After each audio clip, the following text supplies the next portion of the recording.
that many times I'm sure that we've all taken time just to stop and reflect many times when we hear what's happening in the news or read the newspapers. Where's all of this leading to? What's going on here? And so I think that now more than ever, we must begin to look at what are the things that we can do that would put us on some firm footing in life, that will enable us to do some things and use some powers that we have, that many of us go through life never ever discovering that we have those things going for us. And part of that, I believe, is knowing what it is your life worth. What is it that gives your life a sense of meaning and purpose? Because once you find that, it puts you in your power place. See, if you know what your life work is, I encourage you to start working on it. If you can't do it all at one time, do just a little bit of it. And if you don't know what it is that you showed up to do, if you don't know why you're here, I encourage you to find out what your purpose is here. What is the meaning of your life? What will be different? Have you ever asked yourself that question? I've done that. I remember coming from a friend of mine's funeral, and I was reflecting on how much time I had left. And I went for a walk in a park thinking about this guy whose life was so promising. And I mean, he wasn't an old guy. He was quite young, in fact. And I thought about all of the things that he said he was going to do, and he never got a chance to do those things. And I started thinking about my own life and how much time I had left to do the things that I would like to do. And at that time, I wasn't sure what my life purpose was, what my life's work was. I wasn't sure about it at that time. And I thought about it quite a lot. I had some idea, but I wasn't convinced. That I don't think I felt worthy. I didn't believe that it could be me to do this kind of work that I'm doing right now. And I say to you that if you begin to take a conscious effort to find out what it is that you're supposed to do, I say that it can literally save your life. I said that it can literally save your life.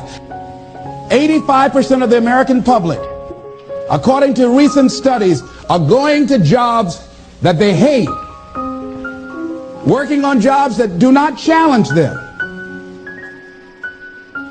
They get sick thinking about going. Because, see, when you go to a job and you already know how far you can go, you can already see that proverbial glass ceiling. See, when you're going someplace and you already know how much you're going to make, you already know how far you can go, you're in a dead-end position. It erodes your self-esteem. It lowers your sense of yourself. It creates an inner turmoil. It creates an emptiness in you. So I say that your life is worth finding what it is that you're supposed to do. And I'm not saying quit your job. I'm saying find it and do just a little bit of it. Just start working at it just a little bit, but do find out what your work is and hold on to it, and don't let your dream go. Don't let it go. See, and here's something else I want you to begin to look at. Why is it that most people don't pursue their dreams or don't do better than what they're doing if they're capable of doing it? I think that many of us don't go the next step because we don't know what to do yet. And I say that the reason that we don't even explore the possibility of what to do is because subconsciously we don't believe that it can happen for us, and we don't believe that we deserve it. Here's something else. Most people are not living their dreams because of fear, ladies and gentlemen. Fear, limited vision, and lack of self-esteem is what keep most people doing things they don't want to do. That is an illusion that we create in our mind. It is a state of mind that can be changed. So let's look at how we can begin to take some steps to restructure that fear, to begin to expand our visions of ourselves, to begin to increase our self-esteem. Webster said that self-esteem means confidence and satisfaction in oneself.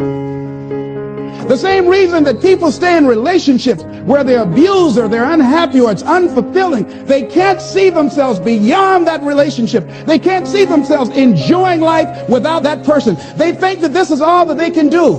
The same reason that people get stuck at a certain level in life, they can't see things being better for them. And they think that this is it and this is all they deserve. This is all they've ever seen. It's been passed on to them. And they think that this is it for them. Oh no. I was looking what Dr. Blanton, Smiley Blanton, who is a colleague of Dr. Norman Vincent Peale, what he said about fear. He said, fear is the most subtle and destructive of all human diseases. Ladies and gentlemen, fear kills dreams. Fear kills hope. Fear put people in the hospital. Fear can age you. Fear, ladies and gentlemen, can hold you back from doing something that you know within yourself that you're capable of doing, but it will paralyze you. And it seemed like you're in a hypnotic spell. And I ask you a question, what is the benefit?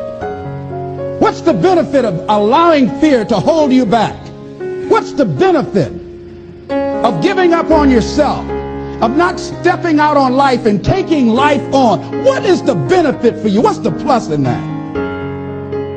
It's one of the things I had to ask myself. So I didn't want to make any mistakes. I wanted everybody to like me. I wanted to be perfect the first time I did something. It's not going to happen.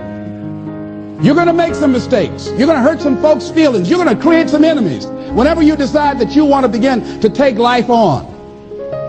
You've got to ask yourself, how long am I going to allow this to hold me back? I like what Zig Ziglar says. He said, fear is false evidence appearing real. So here's what I'm suggesting. How much time do you spend working on you? How much time do you spend every day working on your dream? In the last 90 days, how many books have you read? In the last year, what new skill or knowledge have you acquired? What kind of investment have you made in you? Look at your life right now. Whatever you've done up to this point in time, your life is working. Whatever you have produced, it came out of you as a result of the kind of person that you have become. It's a result of your choices. It's a result of your consciousness. Now you have to ask yourself, are you satisfied with what you have produced? Is this what you want? Would you like for things to be better than this? Do you believe that you deserve better than this? Or are you content? This is it. You don't have to do anything else. That you already resign yourself in life and say, well, I'm happy. I'm not starving like the people in Calcutta. So I'm saying that as you begin to look at where you want to go, if you want to make it today, and things are changing so fast you have to literally run to stand still, I'm saying that you've got to make some conscious effort to begin to work to develop you. Are you allowing yourself to get off the hook like that? Or do you believe somewhere in the back of your mind or in your heart that there's some other great work for you to do? There's something else that life has for you. And that's why you're here. How do we handle this fear factor? How do we increase our self-esteem? You have to begin to fortify yourself. How do we do that? I believe that you have to begin to consciously monitor your inner conversation and start talking to yourself. Start building yourself up. Sometimes the only good things you will hear about you are the things that you say to you. So I'm saying learn to be your own booster. Start building yourself up. Start encouraging yourself. Start saying, I can do this. I can make this happen. When I started thinking about becoming a speaker, I said, yes, I can do this. I can make this happen. When I start trying to convince myself I can be a businessman after flopping and failing and losing thousands of dollars and feeling stupid and dumb and having people take advantage of me because of what I didn't know. I had to talk to myself because people were saying to me that I was dumb. And somewhere in the back of my mind, I was saying, you're right. Look at what I've done. I had to say, no, Les. Hey, come on, man. Get yourself together. You can handle this. You just haven't figured it out yet. It's all right. This is your training period. This is the tuition you have to pay for what you don't know.